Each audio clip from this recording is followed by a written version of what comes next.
Welcome to Learning Ways. Today we will discuss laws of motion and conservation laws. Laws of motion, we will discuss Newton's three laws of motion, and in conservation laws we will be discussing three laws, which are linear momentum, angular momentum, and conservation of energy. Right? So first of all, laws of motion. So the first law, Newton's first law states that if an object is at the rest, that will stay at the rest until unless any external force acts on it. If an object is at rest, that will stay at rest until unless an external force acts on it. So that is the Newton's laws of motion, first law of motion. And at the same time, another definition of this law is that if an object is moving with the constant speed, then it will remain at the constant speed until unless an external force acts on it. Again, an object will be moving at the constant speed at all the time until unless an external force acts on it.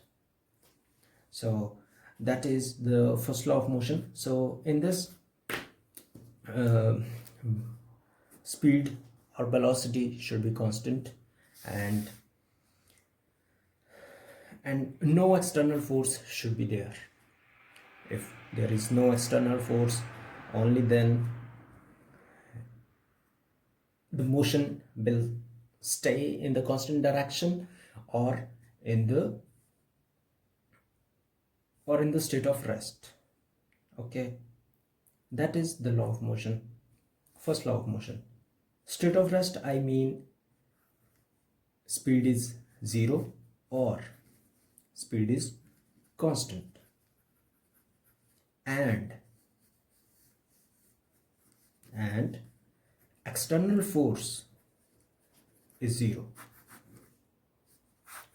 These are you can say the mathematical explanation of first law of motion. Okay, so now we will go on to the second law of motion. Second law of motion states that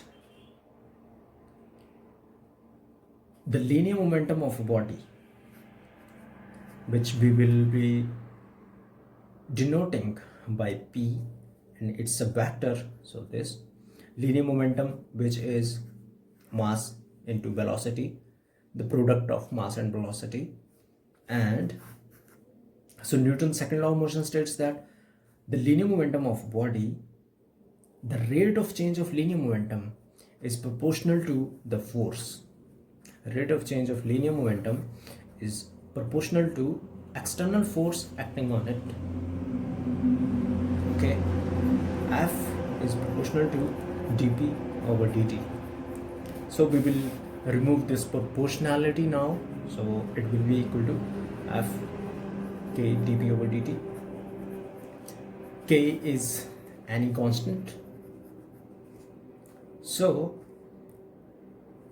consider k equal to 1. So you see the F is equal to dp over dt. Okay, so now we will expand it. We know the linear momentum is product of mass and velocity, so d over dt mv. Here now we will derivate it. So we know the product rule for the differentiation. Okay, so that will be m dv over dt plus v dm over dt. Here we are dealing with non-relativistic phenomena, not relativistic. Now, what are the non-relativistic? The non-relativistics are the one in which which are our daily life experiences, like we are move with the speed much lower than the speed of light, c. Okay, much lower than the speed of light, which is, you know, that is 3 cross 10 is to our 8. Okay, so now in relativistic phenomena, the speed of the objects is comparable to c, that is speed of light. Okay, so here we are considering non-relativistic. In non-relativistic, the mass remain constant, that okay, but whereas in relativistic cases, mass changes. Okay, we will discuss those things, that how mass changes. It is like, you know, m naught 1 minus b square over c square. We will discuss these things in special theory of relativity. Right now, it's enough. So here we were.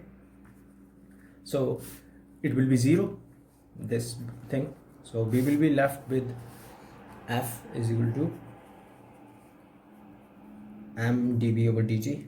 So it is the rate of change of velocity, which is acceleration. So we end up the second law of motion on f is equal to ma.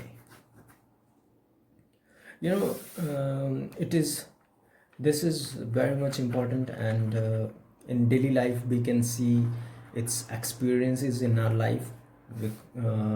You may have seen a cricketer, when he catches a ball, then he lower his hands to decrease the momentum of the ball. Here what is happening, the time is increasing, so force is decreasing. Okay, more the force, then it will harm his hands. So they decrease the time by lowering their hands. If they keep like this, then they will harm their hands, because the time will be very short. If this thing is very short, then this will be very high, when force will be very much high. So to avoid that, they lower their hands. And how the second law of motion works in our daily life. Okay, any other example of this phenomena?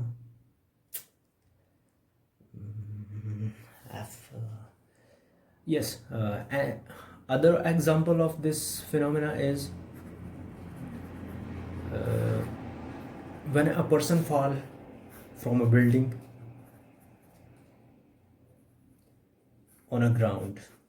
Okay, if the ground is solid, well, like marble, or maybe it is just a normal surface and it's quite high, then what will happen, that when the person fall down, then when it will jump over it, what will happen is that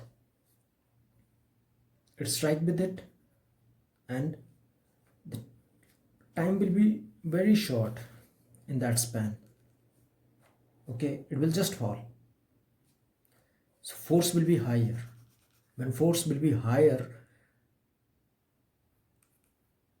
performed by this ground over it, then it will strike some injuries over this person, and that will be injured, and in some cases they died as well, depend on the height.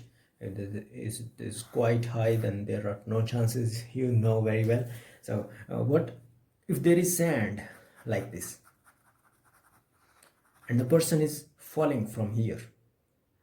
Then in that case, what will happen, when it falls, the time will increase, because it had fall like this, and then time will increase it like this, right? It go like this, and what will happen then, time increases, force decreases. So in that case, there will have less injuries as compared to the solid surface, and as compared to the other one surface. Okay, So that is about the second law of motion, and I hope you have understand that. And if in case you didn't, then you can comment, you can give me your feedback. So now we move forward on the third law of motion. Third law of motion states that if two objects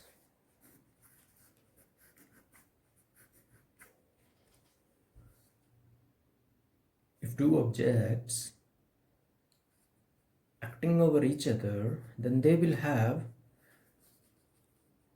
equal and opposite reactions. Equal and opposite reaction, every body, every object has an equal and opposite reaction when they act over each other. Like, you see, I have given you example of the person falling from a building. Okay, person falling from a building. Okay, when it is touching the ground, okay, this person is also acting and this ground is also acting. They are forming a pair of, this is action and this is reaction. Okay, they are forming equal pair of action and reactions. Okay, so that is the third law of motion. The example of third law of motion is like a person, like we walk on the ground. Okay, we tend to push the surface in the backward direction, whereas the same force applied by the ground over us to make us forward. So that is the third law of motion. In other language, in the physics language, this is can be like this: Fij is equal to Fji. I mean, this is the, and here it is. So there. So this is applying a force Fij over this one, and this is Fji. You can consider that I and this is J, acting on I due to J and Fji. So Fij plus, they are equal to each other, equal and opposite reactions they are forming on each other. That is the third law of motion. You are convinced with the examples of it. Okay, so now we walk forward over the conservation laws. So first of all, we have conservation of linear momentum. Okay, previously we discussed Newton's second law of motion, which was force is equal to rate of change of linear momentum with respect to time. Okay, that is conservation, that was Newton's second law of motion. Okay, now consider that if external force acting on the body is zero, there is no net external force acting on the body, then this will be the scenario, this will be the situation. Okay, so how it will be possible? It will be possible when the differential of momentum with respect to time is zero. How it is possible? When this is constant, momentum need to be constant. That is conservation of linear momentum. That if net external force acting on the body is zero, then momentum of the body is conserved. Okay, conservation of linear momentum has a lot of applications, lots of applications, especially in mechanics. I mean, in every field, I will say. It's not just mechanics, it's valid in electromagnetism as well as in many. Okay, so one example I discuss is of linear momentum, right? Yes, the explosion of bomb. Okay, whenever a bomb explodes, it explodes like this.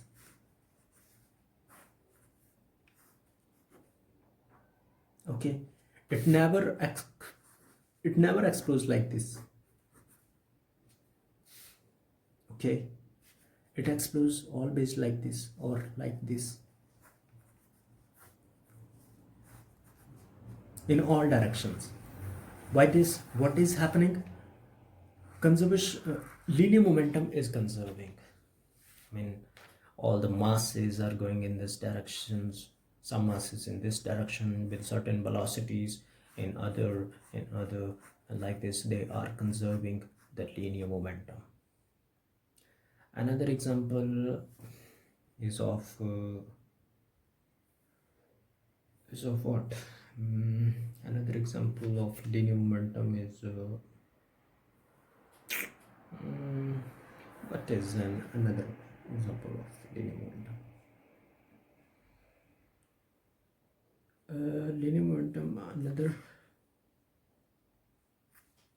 conservation of linear momentum. Yes, that is rocket propulsion. Rocket propulsion is another example of conservation of linear momentum. You see, whenever a rocket is launched like this, okay, whenever it is launched, it is warning at the behind, okay, and this give it a momentum to fly off. These are going down and this is going up. And that's how the linear momentum is, the conservation of linear momentum is used in rocket propulsion. Another example is of gun. Okay, like this. When the bullet go out of it go with certain speed, right? High speed, and it also recoil with some small speed. Why? Because it is MB. Okay, we know that its mass is quite less as compared to this, but its velocity is quite high, whereas this one is mass is quite high, so velocity is less. I mean, linear momentum, you can also think like mb is equal to constant, that is m1 v1 is equal to m2 v2, right? That is the conservation of linear momentum we have talked about. So now we go further to another law, that is conservation of angular momentum. Conservation of angular momentum. Angular mean obviously it is related to rotation or circular motion, right? So conservation angular momentum is denoted by L. In some books it is like J, or for your convenience you can take any one, but generally it is L or J. Okay, so this is the how we denote linear momentum. Angular momentum is equal to position vector cross, that is the cross product with the linear momentum. Okay, so that is angular momentum, and how conservation of angular momentum will take place, so that we will look. So differentiating it with respect to time, like this. Okay, so now using product rule, that is dr over dt cross p plus p, no, that is r cross dp over dt. Okay, sorry for the mistake. So that is dr over dt, that is, we all know, that is v, rate of change of position with respect to time, and that is r cross dp over dt. Everyone know about it now, r cross f. Okay, so here is some problem, you know, that is v cross mb. You know, In cross product, if two vectors in the same direction, they have angle 0, and you know a cross b, that is ab sine theta. So if theta is 0, so a cross b is 0, so v cross mb is 0, and remaining is r cross f. Do you remember it? That is torque. In angular motion, we have force, to which we call torque. Force is in linear motion and torque is in angular motion. Okay, you understand that? Mean torque is an equivalent of force in angular motion. Same as the angular momentum is equivalent, same as angular momentum is equivalent of linear momentum in angular motion. Okay, it is in linear motion and it is in angular motion, right? So that's how this is torque. So where we were, that is dl over dt, that is equal to tau now. Okay, so one more, you can see the beauty. This is angular force and this is angular momentum. Do you remember to what I am talking about? I'm talking about F is equal to dp over dt. That is same here, tau is equal to TL over dt. Okay, so what we did in conservation of linear momentum, we did was that if external force is 0, then linear momentum is conserved.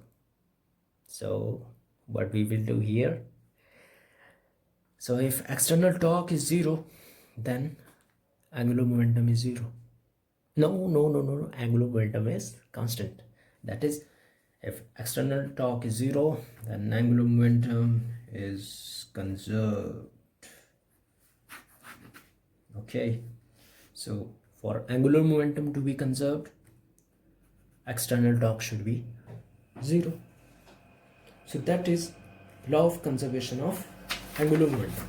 And now finally, the conservation of energy. You may have heard of it. Do you know about that? What I am talking about? Mass can neither be created nor be destroyed. Similarly, energy can never be created nor be destroyed. Okay? Yes? So that's how this is conservation of energy. But that was old definitions, okay? So here we are going to do a huge math now, you know. So conservation of energy. So if I ask you what is work done in physics, that is force into displacement after dr, so that is integral, that is work done by the force. Okay, so now what? Yes,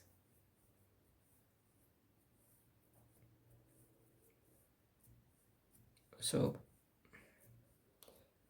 by using Newton's according to second law of motion, that is dp over dt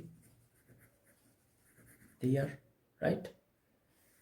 Now we can write it in m dv over dt dr integral. Remember, integral should always be there, otherwise it will be a huge mistake. Okay, so these are vectors as well. So now what we did is this, that multiplied with dt and divide by dt. that is like this. Okay, so dr over dt, we all know rate of change of position with respect to time is velocity. So we can write it now, mdv over dt dot qdt. That is work done, right? Yes. So now for simplification, I can write it in d, that is differential 1 by 2 mv square. Seriously? Yes, of course. You see, if I derivate it with respect to time, but we will get, that will be 2 mv 2 dv over dt. That is same as mv dv over dt. Yes. So differential and integral both cancels each other, and that is 1 by 2 mv square. Okay, but it will have some limits. I have forgotten to tell you that what will be the limits. Okay, here is the path over which the work done is going on. That is point 1, that is point 2, from 1 to 2. So limit will be 1 to 2, that is 1 by 2. 1 to 2 mean at point 1, at point 2, that is 1 by 2 mv2 square minus 1 by 2 mv1 square, that is t2 minus t1. Kinetic energy. Okay, so work done in this case is change in kinetic energy. Do you remember what this is? That is simply work-energy theorem. Okay, that is work-energy theorem. You should remember it. Okay, so now we will deal it with the potential energy perspective. Okay, this was with the kinetic energy perspective, and now we will deal it with potential energy perspective. Okay, potential energy.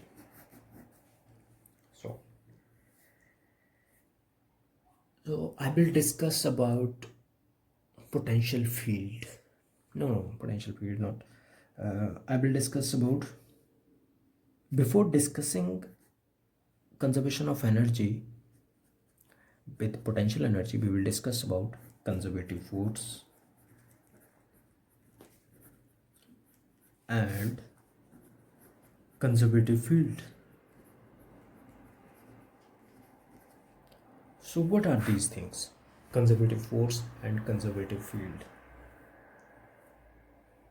Conservative force. Okay. What is the conservative force? The force by which the work done depends only on the endpoints, not on the path followed by it.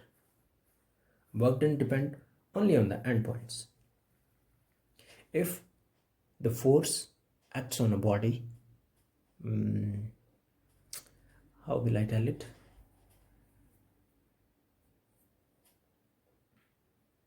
If work done by the force depends only on the endpoints, then it is called as conservative force. But if the work done by the force depends on the path, then it is called non-conservative force. Okay, so you understand what is conservative force, and the region on which this conservative force work, that is conservative field. Okay, so that is about conservative force and conservative field. The examples of conservative force are gravitational force, that is Fg, and electrostatic force. Okay, both of these are conservative forces, and the region on which these forces work, they are conservative fields. Okay, so that is about it. So now we come back to potential energy. So if this is a conservative force, then if we go from point 1 to point 2 from path P or path Q, both will be equal. Okay, both will be equal. So F dot dr on P, point P, no, path P from point 1 to 2 is equal to work done on path Q from point 1 to 2 F dot dr. Okay, yes.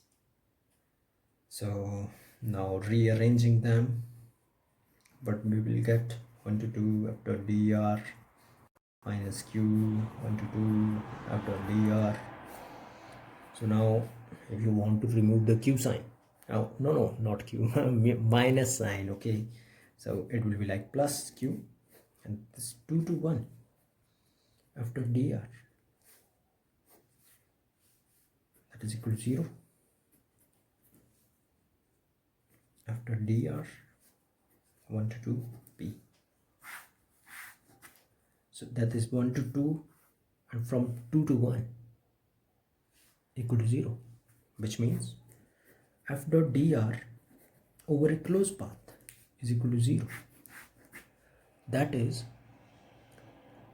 the work done by the conservative force over a closed path is 0. Okay, that is really very, very important. F dot dr is equal to 0 over a closed path for a conservative force. Okay, yes, that's right. Okay, so now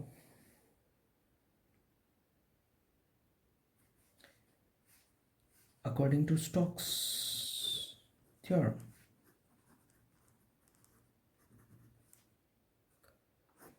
F dot dr is equal to del cross F dV, that is the curl of the force, del cross F ds. Okay, that is equal to 0. Yes, we discuss it here. So ds is not equal to 0 because that is an area, a region. A region cannot be 0. Okay, so this can be 0, del cross F. So the curl of the force is 0, and if the curl of force is 0, then we can write it as F is equal to minus delta V. That is the scalar potential. Okay, if you do like del cross minus delta B, that will always be 0. The curl of the gradient is always 0. Okay, that is the universal truth, you can say. Curl of gradient is always 0. Okay, so that is it about the Stokes theorem. Stokes theorem is this. So now we move further.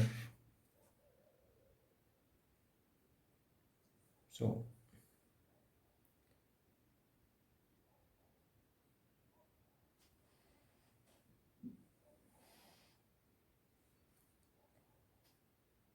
F dot dr,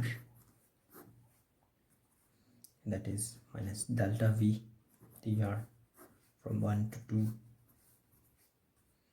that is V2 minus B1, what? 1 minus sign outside, so v1 minus v2. Okay, so that is the work done in the case of potential energy. So earlier we have done the work done in the kinetic energy case, that is T2 minus T1. So you know that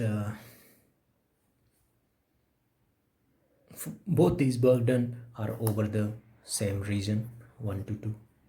So both the work done must be equal. So that will be T2 minus T1 equal to V1 minus V2, and that T1 plus V1, T2 plus V2. That is the conservation of energy. What it states? It states that total energy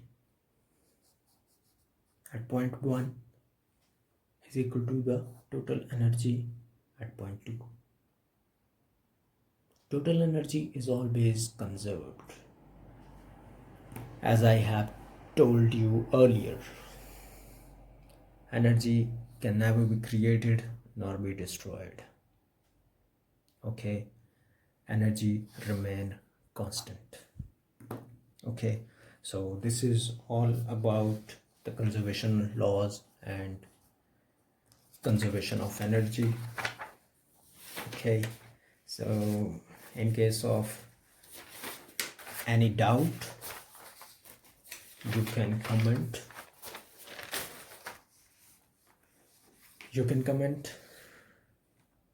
Okay, so and follow the channel Learning Ways for more information, for more knowledge.